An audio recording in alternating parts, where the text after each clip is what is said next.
गुरुभ्यो नमः हरि ओम पूज्याय राघवेन्द्राय सत्यधर्मरताय च भजतां कल्पवृक्षाय नमतां ಕಾಮಧೇನವೇ. ಸಮಸ್ತ ಶ್ರೀ ಸರಳ ಪರಿಹಾರ ಜ್ಯೋತಿಷಾಲಯ ಸದಸ್ಯರೆಲ್ಲರಿಗೂ ಈ ನಿಮ್ಮ ರಾಘವೇಂದ್ರ ಹರಿತಸೆ ಗುರುಜಿ ಮಾಡುವ ನಮಸ್ಕಾರಗಳು. ಸಮಸ್ತ ಕುಲಬಾಂಧವರಿಗೆ SSP ಜ್ಯೋತಿಷಾಲಯ ಯೂಟ್ಯೂಬ್ ಚಾನಲ್ಗೆ ಸ್ವಾಗತ ಸುಸ್ವಾಗತ ಕೋರುತ್ತಾ ಈ ದಿನ ನಾವು ಈ ಒಂದು ವಿಡಿಯೋದಲ್ಲಿ ಜುಲೈ ತಿಂಗಳ ಮಾಸಿಕ ಭವಿಷ್ಯ ಮೇಷರಾಶಿಯಿಂದ ಮೀನರಾಶಿಯವರೆಗೂ ಯಾವೆಲ್ಲ ಫಲಗಳು, ಅನುಕೂಲತೆಗಳು, ಅನಾನುಕೂಲತೆಗಳು ಹಾಗೂ ಪರಿಹಾರಗಳು ಯಾವ ರೀತಿಯಲ್ಲಿರುತ್ತೆ ಮತ್ತು ಈ ಒಂದು ಜುಲೈ ತಿಂಗಳಲ್ಲಿ ಬರತಕ್ಕಂತಹ ವಿಶೇಷ ದಿನಗಳು, ಅಮಾವಾಸ್ಯೆ, ಹುಣ್ಣಿಮೆ ಮತ್ತು ಗ್ರಹಗಳ ಸಂಚಾರ ಯಾವೆಲ್ಲ ರೀತಿಯಲ್ಲಿರುತ್ತೆ ಅದೆಲ್ಲವನ್ನು ಒಂದೊಂದಾಗಿ ತಿಳಿದುಕೊಳ್ಳೋಣ ಬನ್ನಿ. ಅದಕ್ಕಿಂತ ಮುಂಚಿತವಾಗಿ ಇನ್ನೂ ನಮ್ಮ ಚಾನಲ್ಗೆ ನೀವು ಸಬ್ಸ್ಕ್ರೈಬ್ ಆಗಿಲ್ಲ ಅಂದರೆ ದಯವಿಟ್ಟು ಸಬ್ಸ್ಕ್ರೈಬ್ ಆಗಿ. ಮುಂದಿನ ದಿನಗಳಲ್ಲಿ ಇನ್ನೂ ಹೆಚ್ಚಿನ ಒಂದಿಷ್ಟು ಧಾರ್ಮಿಕ ವಿಷಯಗಳನ್ನು ತಮಗೆ ತಿಳಿಸುವಂಥದ್ದಾಗುತ್ತೆ ಅಂತ ಹೇಳುತ್ತಾ ಬನ್ನಿ. ಹಾಗಾದರೆ ಈ ಒಂದು ಜುಲೈ ತಿಂಗಳ ಪ್ರಮುಖವಾದ ದಿನಗಳು ಮತ್ತು ಗ್ರಹಗಳ ಸಂಚಾರ ಯಾವ ರೀತಿಯಲ್ಲಿರುತ್ತೆ ಎಂಬುದನ್ನು ನೋಡೋಣ.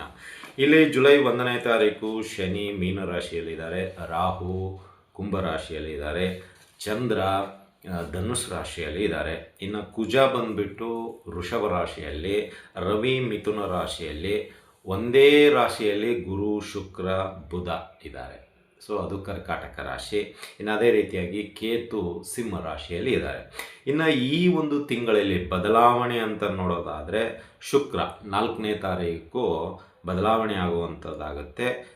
ಶುಕ್ರ ಬಂದುಬಿಟ್ಟು ಕರ್ಕಾಟಕ ರಾಶಿಯಿಂದ ಸಿಂಹ ರಾಶಿಗೆ 4ನೇ ತಾರೀಕು ಬದಲಾವಣೆ ಆಗುವಂಥದ್ದಾಗುತ್ತೆ. ಇನ್ನು ಜುಲೈ 7ಕ್ಕೆ ಬುಧ ಹಿಮ್ಮುಖ ಚಲನೆ ಪ್ರಾರಂಭವಾಗುತ್ತೆ. ಅಂದರೆ ಕರ್ಕಾಟಕ ರಾಶಿಯಿಂದ ಮಿಥುನ ರಾಶಿಗೆ ಪುನಃ ಹಿಮ್ಮುಖ ಚಲನೆ ಇದೆ, ಮಿಥುನ ರಾಶಿಯಾಗೆ ಬರುವಂಥದ್ದಾಗತ್ತೆ. ಇನ್ನು ಅದೇ ರೀತಿಯಾಗಿ ಜುಲೈ 14ನೇ ತಾರೀಕು ಸೂರ್ಯ ಕರ್ಕಾಟಕ ರಾಶಿಗೆ ಬರುವಂಥದ್ದಾಗುತ್ತೆ. ಸೊ ಸೂರ್ಯ ಒಂದು ಕರ್ಕಾಟಕ ರಾಶಿಗೆ ಬಂದಾಗ ವಿಶೇಷ ರೀತಿಯಲ್ಲಿ ಇರುತ್ತೆ. ಸೊ ಮಿಥುನ ರಾಶಿಯಿಂದ ಕರ್ಕಾಟಕ ರಾಶಿಗೆ ಸೂರ್ಯ 14ನೇ ತಾರೀಕು ಬರುವಂಥವ್ರಾಗ್ತಾರೆ. ಸೊ ಅದನ್ನೇ ಕರ್ಕಾಟಕ ಸಂಕ್ರಾಂತಿ ಅಂತಲೂ ಕರಿಬಹುದು. ಇನ್ನು ಜುಲೈ 24ನೇ ತಾರೀಕಿಗೆ ಮತ್ತೆ ಬುಧ ನೇರವಾಗಿ ಸ್ಥಾನವನ್ನು ಅವರು ಚಲನೆ ಮಾಡುವಂಥವ್ರು ಆಗ್ತಾರೆ. ಸೊ ಈಗ ವಕ್ರ ಇರುತ್ತೆ ಕರ್ಕಾಟಕ ರಾಶಿಯಿಂದ ಮಿಥುನ ರಾಶಿಗೆ, ಬಟ್ ವಕ್ರಿಯನಾಗಿ ಸಂಚಾರ ಮಾಡ್ತಾ ಇರೋದರಿಂದ ಸ್ವಲ್ಪ ಫಲಗಳು ಬೇರೆ ರೀತಿಯಲ್ಲಿರುತ್ತೆ. 24ನೇ ತಾರೀಕಿನಿಂದ ನೇರವಾಗಿ ಅವರು ಸಂಚಾರವನ್ನು ಪ್ರಾರಂಭ ಮಾಡುವಂಥವ್ರು ಆಗ್ತಾರೆ ಅಂತಲೇ ಹೇಳ್ಬೋದು. ಇನ್ನು ಈ ಒಂದು ಜುಲೈ ತಿಂಗಳಲ್ಲಿ ಬರ್ತಕ್ಕಂತಹ ಪ್ರಮುಖ ದಿನಗಳು ಅಂತ ನೋಡೋದಾದರೆ ಮೊದಲನೆಯದು ಯೋಗಿನಿ ಏಕಾದಶಿ ಜುಲೈ 10ನೇ ತಾರೀಕು ಇದೆ. ಅದೇ ನಂತರ ಮುಗಿದ ನಂತರ 14ನೇ ತಾರೀಕು ಅಮಾವಾಸ್ಯೆ ಇದೆ. ಇದೇ ಒಂದು ಜುಲೈ 14ನೇ ತಾರೀಕು ಅಮಾವಾಸ್ಯೆ ಇದೆ. 13ನೇ ತಾರೀಕು ಸಾಯಂಕಾಲ 6:43 ಅಮಾವಾಸ್ಯೆ ಬರುತ್ತೆ. 14ನೇ ತಾರೀಕು ಪೂರ್ಣವಾಗಿ ಅಮಾವಾಸ್ಯೆ ಇರುವಂಥದ್ದಾಗುತ್ತೆ. ಇನ್ನು ಅದೇ ರೀತಿಯಾಗಿ ಜಗನ್ನಾಥ ರಥಯಾತ್ರೆ ಜುಲೈ 16ನೇ ತಾರೀಕು ಆಗುತ್ತೆ. ಅದೇ ಸೂರ್ಯ ಮಿಥುನ ರಾಶಿಯಿಂದ ಕರ್ಕಾಟಕ ರಾಶಿಗೆ ಬರುವಂಥದ್ದು, ಅಂದರೆ ಕರ್ಕಾಟಕ ಸಂಕ್ರಾಂತಿ ಅಂತ ಕರೆಯಲಾಗುತ್ತೆ. ಆ ಒಂದು ದಿನದಲ್ಲೇ ಈ ಪುರಿ ಜಗನ್ನಾಥ ರಥೋತ್ಸವ ನಡೆಯುವಂಥದ್ದಾಗತ್ತೆ ಅಂತಲೇ ಹೇಳ್ಬೋದು. ಇನ್ನು ಅದೇ ರೀತಿಯಾಗಿ ದೇವಶಯನಿ ಏಕಾದಶಿ ಆಷಾಢ ಏಕಾದಶಿ ಅಂತ ಕರೆಯಲಾಗುತ್ತೆ. ಅದನ್ನು ಜುಲೈ 25ನೇ ತಾರೀಕು ಬರುವಂಥದ್ದಾಗುತ್ತೆ.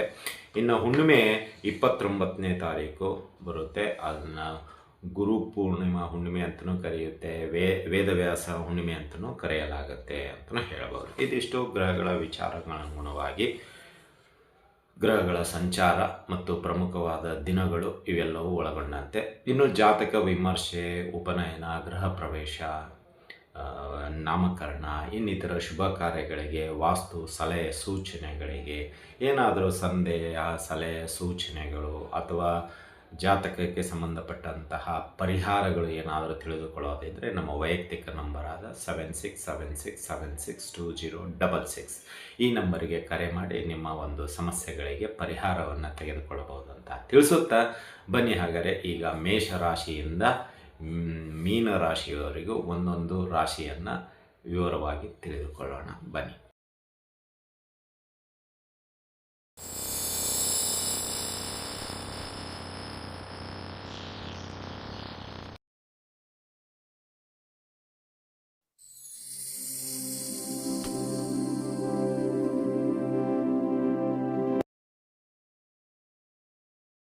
ಗಳಲ್ಲಿ ಎರಡನೇ ರಾಶಿಯಾಗಿರ್ತಕ್ಕಂತಹ ವೃಷಭ ರಾಶಿಯವರಿಗೆ ಜುಲೈ ತಿಂಗಳಲ್ಲಿ ಅನುಕೂಲತೆ ಏನು, ಅನಾನುಕೂಲತೆ ಏನು ಹಾಗೂ ಪರಿಹಾರಗಳು ಯಾವ ರೀತಿಯಲ್ಲಿರುತ್ತೆ ಎಂಬುದನ್ನು ತಿಳಿದುಕೊಳ್ಳೋಣ.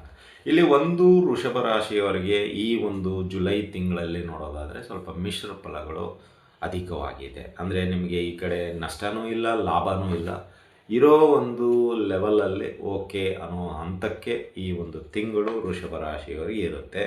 ವೃತ್ತಿಯಲ್ಲಿ ಏರಿಳಿತ ಇರುತ್ತೆ, ಆರೋಗ್ಯದಲ್ಲಿ ಏರಿಳಿತ ಇರುತ್ತೆ, ಸಮಸ್ಯೆ ಬಗೆಹರಿಸಲು ಹೋಗ್ತೀರಾ, ಬಟ್ ಪುನಃ ಹಿಂಜರಿಕೆ ಸ್ವಭಾವದಿಂದ ಅದು ಆ ಸಮಸ್ಯೆ ಬಗೆಹರಿಯೋದಿಲ್ಲ. ಪ್ರಯತ್ನ ಮಾಡ್ತೀರಾ, ಖಂಡಿತವಾಗಿಯೂ ಆ ಪ್ರಯತ್ನ ಅಷ್ಟು ಪ್ರತಿಫಲ ಕೊಡುವುದಿಲ್ಲ ಅಂತಲೇ ಹೇಳ್ಬೋದು. ಇನ್ನು ಅದೇ ರೀತಿಯಾಗಿ ಆರ್ಥಿಕವಾಗಿ ಸುಧಾರಣೆ ಕಂಡು ಹಿಡಿಯುತ್ತೀರಾ, ಸ್ವಲ್ಪ ಸುಧಾರಣೆ ಆಗುವಂಥದ್ದಾಗುತ್ತೆ ಈ ತಿಂಗಳು ಅಂತಲೇ ಹೇಳ್ಬೋದು. ಈಗ ಒಂದೊಂದಾಗಿ ವಿಷಯಕ್ಕೆ ಬರೋಣ. ಮೊದಲನೇದಾಗಿ ಆರ್ಥಿಕವಾಗಿ ತುಂಬ ಪ್ರಯತ್ನ ಪಡ್ತೀರಾ. ಕೆಲವು ಉಳಿತಾಯ ಯೋಜನೆಗಳಿಗಾಗಿರ್ಬೋದು, ಅಧಿಕವಾದ ಖರ್ಚುಗಳಾಗಿರ್ಬೋದು, ವೃಥಾ ಖರ್ಚುಗಳಾಗಿರ್ಬೋದು, ಪಟ್ಟಿ ಮಾಡುವಂಥದ್ದಾಗತ್ತೆ. ಯಾವುದು ಅವಶ್ಯಕತೆ ಇದೆ ಪ್ರಿಯಾರಿಟಿ ವೈಸು ಹೋಗುವಂಥದ್ದಾಗತ್ತೆ. ಮತ್ತು ಖರ್ಚುಗಳು 10 ರೂಪಾಯಿ ಖರ್ಚಾಗುವಲ್ಲಿ 5 ರೂಪಾಯಿ ಖರ್ಚು ಮಾಡಲು ಪ್ರಯತ್ನ ಪಡ್ತೀರಾ.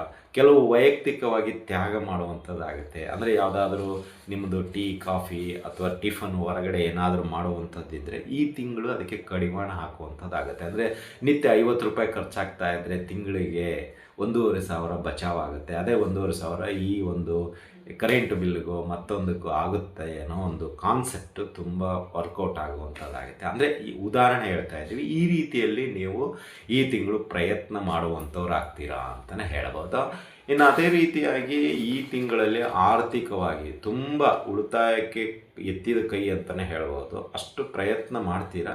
ಸ್ವಲ್ಪ ಪ್ರಮಾಣದಲ್ಲಿ ನಿಮಗೆ ಉಳಿತಾಯನೂ ಆಗುತ್ತೆ, ಪ್ಲಸ್ ಒಳ್ಳೆಯ ಹೆಸರನ್ನು ಈ ತಿಂಗಳಲ್ಲಿ ಆರ್ಥಿಕವಾಗಿ ಮನೆಯಂತ್ರ ಅಥವಾ ಫ್ರೆಂಡ್ ಸರ್ಕಲಿಂದ ತೆಗೆದುಕೊಳ್ಳುವಂಥದ್ದಾಗತ್ತೆ ಅಂತಲೇ ಹೇಳ್ಬೋದು. ಇನ್ನು ವೃತ್ತಿಯಲ್ಲಿ ನೋಡೋದಾದರೆ ಸ್ವಲ್ಪ ಆತುರ ನಿರ್ಧಾರ ತೆಗೆದುಕೊಳ್ತೀರಾ. ಕೋಪ ತಾಪದ ಜೊತೆಗೆ ಒಂದು ಸ್ವಲ್ಪ ಎಲ್ಲೋ ವಾದ ವಿವಾದಗಳನ್ನು ಮಾಡುವಂಥವ್ರು ಆಗ್ತೀರಾ. ಮತ್ತು ಬೇಡದೇ ಇರೋ ವಿಷಯಕ್ಕೆ ಜಾಸ್ತಿ ಫೋಕಸ್ ಕೊಡುವಂಥದ್ದಾಗುತ್ತೆ. ಅಂದರೆ ಕಿವಿ ಆ ಕಡೆ ಕೊಡ್ತೀರಾ.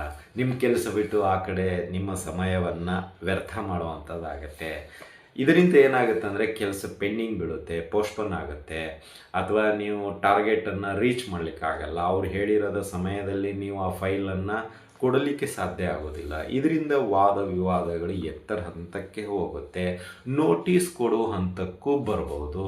ಸೊ ಹಾಗಾಗಿ ನಾವು ಹೇಳೋದಿಷ್ಟೇ, ನಿಮ್ಮ ಕೆಲಸಕ್ಕೆ ಫಸ್ಟು ಫೋಕಸ್ ಹಾಕಿ. ಕೆಲಸ ಮುಗಿದ ನಂತರ ಬೇಕಾದ್ರೆ ನಿಮ್ಮ ವೈಯಕ್ತಿಕ ಅಥವಾ ವ್ಯಾವಹಾರಿಕ ಏನೇ ಇದ್ರೂ ಅದನ್ನು ಬಗೆಹರಿಸ್ಕೊಳ್ಳೋದು ತುಂಬ ಉತ್ತಮ. ಅಥವಾ ನೀವು ಮಾತುಕತೆ ತೊಡಬೇಕಾದ್ರೆ ಫಸ್ಟ್ ನಿಮ್ಮ ಕೆಲಸವನ್ನು ಮುಗಿಸಿ ಮುಂದುವರಿಸ್ಕೊಂಡು ಹೋಗೋದು ಉತ್ತಮ. ಇಲ್ಲದೇ ಇದ್ದರೆ ಏನಾಗುತ್ತೆ ಅಂದರೆ ಸಣ್ಣ ಪುಟ್ಟ ಜಗಳಾದಿಗಳು ದೊಡ್ಡ ಪ್ರಮಾಣದಲ್ಲಿ ಆಗಿ ಕೆಲಸ ಕಳೆದುಕೊಳ್ಳುವ ಹಂತಕ್ಕೂ ವೃಷಭ ರಾಶಿಯವರು ಈ ತಿಂಗಳು ಬರುವಂಥದ್ದಾಗತ್ತೆ ಅಂತಲೇ ಹೇಳ್ಬೋದು.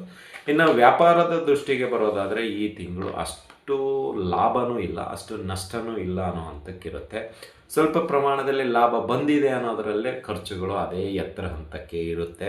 ಸೊ ಇದರಿಂದ ಸ್ವಲ್ಪ ನಿಮಗೆ ಬ್ಯಾಲೆನ್ಸ್ ಮಾಡೋದು ಈ ತಿಂಗಳು ವ್ಯಾಪಾರದಲ್ಲಿ ಕಷ್ಟ ಅನಿಸುತ್ತೆ. ಸೊ ಕ್ರೆಡಿಟು ಸ್ಕೋರು ಅಥವಾ ಕ್ರೆಡಿಟು ಎಲ್ಲಿ ತಂದಿರ್ತೀರೋ ಅದು ಸ್ವಲ್ಪ ತಲೆ ಬಿಸಿ ಮಾಡುವಂಥದ್ದಾಗುತ್ತೆ. ಬ್ಯಾಲೆನ್ಸ್ ಮಾಡಲು ತುಂಬ ಪ್ರಯತ್ನ ಮಾಡ್ತೀರಾ, ಬಟ್ ಆದರೂ ಆಗೋದಿಲ್ಲ. ಸ್ವಲ್ಪ ವಾದ ವಿವಾದಗಳು ಆರ್ಥಿಕವಾಗಿ ಇರೋದರಿಂದ ಇಲ್ಲೂ ಕೂಡ ಅದು ಮುಂದುವರಿಯುತ್ತೆ ಅಂತಲೇ ಹೇಳ್ಬೋದು. ಇನ್ನು ಅದೇ ರೀತಿ ಕೌಟುಂಬಿಕವಾಗಿ ನೋಡೋದಾದರೆ ಕುಟುಂಬದಲ್ಲಿ ಸ್ವಲ್ಪ ಸಣ್ಣ ಪುಟ್ಟ ಮನಸ್ತಾಪಗಳು, ಜಗಳಾದಿಗಳು ಆಗುವಂಥದ್ದು ಇದೆ. ಮತ್ತು ನಿಮಗೆ ಬೇಡದೇ ಇರೋ ವಿಷಯಕ್ಕೆ ಹೋಗ್ತಾ ಇರೋದ್ರಿಂದ ಕುಟುಂಬ ಸದಸ್ಯರು, ಹಿರಿಯ ಸದಸ್ಯರು ಬುದ್ಧಿವಾದ ಹೇಳುವಂಥದ್ದಾಗುತ್ತೆ. ಬಟ್ ನೀವು ಅಕ್ಸೆಪ್ಟ್ ಮಾಡೋದಿಲ್ಲ. ನಿಂಗೆ ಗೊತ್ತಾಗಲ್ಲ, ಸುಮ್ಮನೆ ಇರುವಂಥ ಅವ್ರನಿಗೆ ಏರಧ್ವನಿಯಲ್ಲಿ ಮಾತಾಡಿಸಿ ಹೋಗುವಂಥದ್ದಾಗತ್ತೆ ಅಂತಲೇ ಹೇಳ್ಬೋದು. ಇನ್ನು ದಾಂಪತ್ಯ ಜೀವನದಲ್ಲಿ ಸಣ್ಣ ಪುಟ್ಟ ವ್ಯತ್ಯಾಸಗಳು ಈ ಒಂದು ಸಮಯದಲ್ಲಿ ಕಂಡುಬರುವಂಥದ್ದಾಗತ್ತೆ. ಸ್ವಲ್ಪ ಎಲ್ಲೋ ಮನಸ್ತಾಪ ಎತ್ತರ ಹಂತಕ್ಕೂ ಹೋಗ್ಬೋದು. ನಾವು ಹೇಳೋದಿಷ್ಟೇ, ಏನೇ ಇದ್ರೂ ಮಾತುಕತೆಯಲ್ಲಿ ಬಗೆಹರಿಸಿಕೊಳ್ಳೋದು ತುಂಬ ಉತ್ತಮ ವೃಷಭ ರಾಶಿಯವರು ಅಂತಲೇ ಹೇಳ್ಬೋದು. ಇನ್ನು ಅದೇ ರೀತಿಯಾಗಿ ಈ ಒಂದು ತಿಂಗಳಲ್ಲಿ ವಿದ್ಯಾರ್ಥಿಗಳ ವಿಷಯಕ್ಕೆ ಬರೋದಾದರೆ ಇಲ್ಲಿ ವಿದ್ಯಾರ್ಥಿಗಳಿಗೆ ಈ ತಿಂಗಳು ಸ್ವಲ್ಪ ಮನಸ್ಸಿಗೆ ಬೇಜಾರಾಗುವಂಥ ವಿಷಯಗಳಾಗ್ಬೋದು. ಕೌಟುಂಬಿಕವಾಗಿ, ಶೈಕ್ಷಣಿಕವಾಗಿ, ಮತ್ತು ವಾತಾವರಣ ಅಂದರೆ ಈಗ ಮಳೆಗಾಲ ಅಲ್ಲ, ಸ್ವಲ್ಪ ಆರೋಗ್ಯದಲ್ಲಿ ಏನಾದರೂ ಏರುಪೇರು ಆದರೆ ಓದಲು ಆಸಕ್ತಿ ಕಡಿಮೆ ಆಗುತ್ತೆ. ಅಥವಾ ಕುಟುಂಬದ ಕೆಲವು ವಿಷಯಗಳು, ನಿಮ್ಮ ಒಂದು ವಿಷಯಕ್ಕೆ ಸಂಬಂಧಪಟ್ಟಂತೆ ಏನೋ ಚರ್ಚೆಗಳು ನಡೀತಾ ಇದ್ದರೆ ಅಥವಾ ವಾದ ವಿವಾದಗಳು ನಡೀತಾ ಇದ್ದರೆ ಸ್ವಲ್ಪ ಬೇಜಾರಾಗುತ್ತೆ. ಇದರಿಂದ ಕೂಡ ಓದಲು ಹಿಂಜರಿಕೆ ಸ್ವಭಾವ ಆಗುವಂಥದ್ದಾಗುತ್ತೆ. ಅಥವಾ ಸ್ಕೂಲು ಕಾಲೇಜುಗಳಲ್ಲಿ ನಿಮ್ಮ ಹೆಸರನ್ನೇ ಐಡೆಂಟಿಫೈ ಎಕ್ಸಾಂಪಲ್ ತಗೊಳ್ಳೋ ರೀತಿಯಲ್ಲಿ ನೆಗೆಟಿವ್ ಆಗಿ ಅದು ಕೂಡ ನಿಮಗೆ ಸ್ವಲ್ಪ ಮಾನಸಿಕವಾಗಿ ಒತ್ತಡಕ್ಕೆ ಒಳಗಾಗುವಂಥದ್ದಾಗುತ್ತೆ. ಇದರಿಂದ ಓದಲು ಆಸಕ್ತಿ ಕಡಿಮೆ ಆಗುವಂಥದ್ದಾಗುತ್ತೆ ವಿದ್ಯಾರ್ಥಿಗಳಿಗೆ ಅಂತಲೇ ಹೇಳ್ಬೋದು. ಸೊ ಇಲ್ಲಿ ಓವರಾಲ್ ಆಗಿ ನೋಡೋದಾದರೆ ವೃಷಭ ರಾಶಿಯವರಿಗೆ ಈ ತಿಂಗಳು ಆದಷ್ಟು ನೀವು ಎಚ್ಚರಿಕೆಯಿಂದ ಇರೋದು ತುಂಬ ಉತ್ತಮ. ಯಾರಿಗೂ ಗ್ಯಾರಂಟಿ ವಾರಂಟಿ ನಾನು ಬರ್ತೀನಿ, ನಾನು ನೋಡ್ಕೊಳ್ತೀನಿ, ನಾನು ಸಹಾಯ ಮಾಡ್ತೀನಿ, ನೀವು ವರಿ ಮಾಡಬೇಡಿ, ಇಂಥದಕ್ಕೆ ಮುನ್ನುಗ್ಗಲು ಹೋಗಬೇಡಿ. ಅಡ್ವಾನ್ಸ್ ಆಗಿ ಏನೂ ಹೇಳಲು ಹೋಗಬೇಡಿ. ಪ್ರಯತ್ನ ಮಾಡ್ತೀನಿ ಅಂತ ಹೇಳಿ, ಇಲ್ಲ ಆಗೋದಿಲ್ಲ ಅಂತಾದರೂ ನೇರವಾಗಿ ಹೇಳಿ. ಇದರಿಂದ ಏನಾಗುತ್ತಂದರೆ ನಿಮಗೆ ಸ್ವಲ್ಪ ಅದರಂತರ ಹೊರಗಡೆ ಬರಲು ಸಾಧ್ಯವಾಗುತ್ತೆ. ಒಂದು ವೇಳೆ ನೀವು ಅವರಿಗೆ ಈ ರಾಜಕಾರಣಿಗಳು ಕೊಟ್ಟಂಗೆ ಗ್ಯಾರಂಟಿ ವಾರಂಟಿ ಕೊಟ್ಟದ್ದೇ ಆದಲ್ಲಿ ಲಾಕ್ ಆಗ್ತೀರಾ. ಇದರಿಂದ ಅವಮಾನಗಳು ಬರ್ಬೋದು, ಮನಸ್ತಾಪ ಬರ್ಬೋದು, ಅಥವಾ ವಾದ ವಿವಾದಗಳು ಬರ್ಬೋದು ಅಂತಲೇ ಹೇಳಬಹುದು. ಇನ್ನು ಓವರಾಲ್ ಆಗಿ ನೋಡೋದಾದರೆ ಈ ಒಂದು ಸಮಯದಲ್ಲಿ 50-50 ಅನ್ನೋ ಅಂಥ ವೃಷಭ ರಾಶಿಯವರಿಗಿದೆ. ಸಾಧ್ಯವಾದಷ್ಟು ಸ್ವಲ್ಪ ಈ ವಿಷಯಕ್ಕೆ ನೀವು ಗಮನ ಕೊಡೋದು ತುಂಬ ಉತ್ತಮ. ಅಂದರೆ ಈ 50-50 ಯಾವುದೇ ವಿಷಯದಲ್ಲಿ ಕೌಟುಂಬಿಕವಾಗಿ, ಆರ್ಥಿಕವಾಗಿ, ವೃತ್ತಿಯಲ್ಲಿ, ವ್ಯಾಪಾರದಲ್ಲಿ ಎಲ್ಲದರಲ್ಲೂ ಇರೋದರಿಂದ ಸ್ವಲ್ಪ ವಿಚಾರ ಮಾಡಿ ಮಾತು ಮಾಡೋವಂಥದ್ದು, ಅಥವಾ ಕೋಪದಲ್ಲಿ ಯಾವುದೇ ನಿರ್ಧಾರ ತೆಗೆದುಕೊಳ್ಳೋದೇ ಸುಮ್ಮನೆ ಕಾಮ್ ಆಗಿರುವಂಥದ್ದು, ಆಯ್ತು ಬಿಡಿ ನಿಮ್ದು ಹಾಗೆ ಈಗ ಅಂತ ಮಾತಿಗೆ ಮಾತು ಬೆಳೆಸದೇ ಇರುವಂಥದ್ದು, ಅದು ಉತ್ತಮ ಅಂತಲೇ ಹೇಳ್ತೀವಿ. ಇಲ್ಲದೇ ಇದ್ದರೆ ಏನಾಗುತ್ತೆ, ಸಮಸ್ಯೆ ನಿಮಗೆ ಇನ್ನೂ ಎತ್ತರ ಹಂತಕ್ಕೆ ಹೋಗುವಂಥದ್ದು ಇರುತ್ತೆ ಅಂತಲೇ ಹೇಳ್ತೀವಿ. ಇನ್ನು ಈ ತಿಂಗಳು ಯೋಗಗಳು ಅಂತ ನೋಡೋದಾದರೆ ಆರ್ಥಿಕ ನಿಮಗೂ ಕೂಡ ಒಂದು ಸಣ್ಣ ಪ್ರಮಾಣದಲ್ಲಿ ಲಾಭ ತರುವಂಥದ್ದಾಗುತ್ತೆ ಅಮಾವಾಸ್ಯೆ ಕಳೆದ ನಂತರ. ಸೊ ಅಮಾವಾಸ್ಯೆ ಕಳೆದ ನಂತರ ನಿಮಗೆ ಸ್ವಲ್ಪ ವೃಷಭ ರಾಶಿಯವರಿಗೆ ಈ ಒಂದು ಸಮಯದಲ್ಲಿ ಒಂದಿಷ್ಟು ಎಲ್ಲೋ ನಿಮಗೆ ಏನಂತೀರ ಲಾಭ ಮಾಡುವಂಥ ಒಂದು ಇದೆ. ಬಟ್ ಇಲ್ಲಿ ಈ ತಿಂಗಳು ಇದಕ್ಕೆ ಯಾಕೆ 50-50 ಅಂತ ನೋಡೋವಂಥದ್ದಾದರೆ ಕುಜ ನಿಮ್ಮ ರಾಶಿಯಲ್ಲಿ ಬರುವಂತನಾಗಿದ್ದಾನೆ. ಅಂದರೆ ಈ ಕುಜ ಏನು ಮಾಡ್ತಾನೆ, ಟೆಂಪು, ಕೋಪ. ಸೊ ನಾವು ಸಂಭಾವಿತರಾಗಿದ್ದರು ಅಥವಾ ನಾರ್ಮಲ್ ಆಗಿದ್ರು ಈ ಕೋಪ ನಮ್ಮನ್ನು ಏನು ಮಾಡ್ತೀರಾ, ಒಂಥರ ದುಶ್ಮನ್ ರೀತಿಯಲ್ಲಿ ಮಾಡಿಬಿಡುತ್ತೆ ಎಲ್ಲರನ್ನು. ಅಂದರೆ ಸ್ನೇಹಿತನಾದವನು ಶತ್ರುವಾಗಿ ಹೋಗ್ಬಿಡ್ತಾನೆ. ಸೊ ಇಲ್ಲಿ ಜಾತಕದಲ್ಲಿ ಅಂದರೆ ಈ ರಾಶಿಯಲ್ಲೇ ಕುಜ ಇರೋದರಿಂದ ನಿಮಗೆ ಸಡನ್ನಾಗಿ ಕೋಪ, ತಾಪ, ಒಂಥರ ಏನಂತೀರ ಸಡನ್ನಾಗಿ ನಿರ್ಧಾರ ತೆಗೆದುಕೊಳ್ಳುವಂಥದ್ದು, ಈ ತ್ವರಿತ ನಿರ್ಧಾರದಿಂದ ಕೆಲವು ತಪ್ಪುಗಳು ಆಗುವಂಥದ್ದು, ಇದೆಲ್ಲವೂ ಈ ತಿಂಗಳಲ್ಲಿ ಆಗುವಂಥದ್ದು ಇದೆ. ಅದಕ್ಕೆ ಮೂಲ ಕಾರಣ ಅಂದರೆ ಈ ಕುಜ. ಅದರಲ್ಲೂ ಈ ಕುಜ ನಿಮ್ಮ ಒಂದು ರಾಶಿಯಲ್ಲೇ ಇರೋದರಿಂದ ತಪ್ಪು ನಿರ್ಧಾರಗಳನ್ನು ತೆಗೆದುಕೊಳ್ತೀರಾ ಅಂತಲೂ ಹೇಳ್ಬೋದು. ಇದಾಗಿತ್ತು ವೃಷಭ ರಾಶಿಯವರ ಜುಲೈ ತಿಂಗಳ ಮಾಸಿಕ ಭವಿಷ್ಯ. ಇನ್ನು ಪರಿಹಾರಗಳ ವಿಷಯಕ್ಕೆ ಬರೋದಾದರೆ ಪ್ರತಿ ಸೋಮವಾರ ಸಾಧ್ಯವಾದಷ್ಟು ಶಿವನಿಗೆ ಕ್ಷೀರಾಭಿಷೇಕ ಸೇವೆ ನಿಮ್ಮ ಹೆಸರಿನಲ್ಲಿ ಆಗಲಿ, ಹಾಗೂ ಮನೆಯಲ್ಲಿ ಶಿವ ಅಷ್ಟೋತ್ತರ, ಶಿವಗೆ ಸಂಬಂಧಪಟ್ಟಂಥ ಸ್ತೋತ್ರಗಳು ಹಾಗೂ ಶಿವನಿಗೆ ಸಂಬಂಧಪಟ್ಟಂಥ ಕಥೆಗಳು, ಪುರಾಣಗಳು ಖಂಡಿತವಾಗಿಯೂ ನಿತ್ಯ ಒಂದೊಂದು ಲೆಸನ್ ರೀತಿಯಲ್ಲಿ ಪಠಣ ಮಾಡಿ ಮತ್ತು ಶಿವನ ದರ್ಶನ ಮಾಡಿಕೊಂಡ್ರೆ ತುಂಬ ಉತ್ತಮ. ನಿಮ್ಮ ಮನೆಯ ಸುತ್ತಮುತ್ತ ಅಥವಾ ನಿಮ್ಮ ಆಫೀಸು ಅಥವಾ ನಿಮ್ಮ ಬಿಸ್ನೆಸ್ ಹತ್ರದಲ್ಲಿರ್ತಕ್ಕಂಥ ಶಿವನ ದೇವಸ್ಥಾನಕ್ಕೆ ಹೋಗಿ ನಿತ್ಯ ನಮಸ್ಕಾರ ಮಾಡಿ ನಿಮ್ಮ ಕೆಲಸ ಕಾರ್ಯಗಳನ್ನು ಪ್ರಾರಂಭ ಮಾಡೋದು ತುಂಬ ಉತ್ತಮ. ಇದರಿಂದ ಶಿವನ ಒಂದು ಕೃಪಕಟಾಕ್ಷದಿಂದ ಕೆಲವೊಂದಿಷ್ಟು ಕಠಿಣ ಸವಾಲುಗಳಾಗಿರ್ಬೋದು, ಸಮಸ್ಯೆಗಳಾಗಿರ್ಬೋದು ಕಡಿಮೆಯಾಗುತ್ತಾ ಬರುತ್ತೆ ಅಂತಲೇ. ಇದಾಗಿತ್ತು ವೃಷಭ ರಾಶಿಯವರ ಜುಲೈ ತಿಂಗಳ ಮಾಸಿಕ ಭವಿಷ್ಯ. ಈ ಭವಿಷ್ಯ ನಿಮಗೆ ಇಷ್ಟ ಆಗಿದ್ದರೆ ಲೈಕ್ ಮಾಡಿ, ಜಾಸ್ತಿ ಇಷ್ಟ ಆಗಿದ್ದರೆ ಶೇರ್ ಮಾಡಿ, ಹಾಗೂ ನಮ್ಮ SSP ಜ್ಯೋತಿಷ್ಯಾಲಯ ಯೂಟ್ಯೂಬ್ ಚಾನಲ್ ಬಗ್ಗೆ ನಿಮ್ಮ ಅನಿಸಿಕೆ, ಅಭಿಪ್ರಾಯ ಮತ್ತು ಸಬ್ಸ್ಕ್ರೈಬ್ ಮಾಡೋದನ್ನು ಮಾತ್ರ ಮರಿಬೇಡಿ ಅಂತ ಹೇಳ್ತಾ ಇಲ್ಲಿಗೆ ವಿಷಯ ಮುಗಿಸ್ತಾ ಇದ್ದೀವಿ. ಮತ್ತೆ ಮುಂದಿನ ರಾಶಿಯೊಂದಿಗೆ ಭೇಟಿಯಾಗೋಣ. ಅಲ್ಲಿವರೆಗೂ ಶುಭಮಸ್ತು, ಶುಭಂ ಭೂಯಾತ್, ಸರ್ವೇ ಜನಃ ಸುಖಿನೋ ಭವಂತು.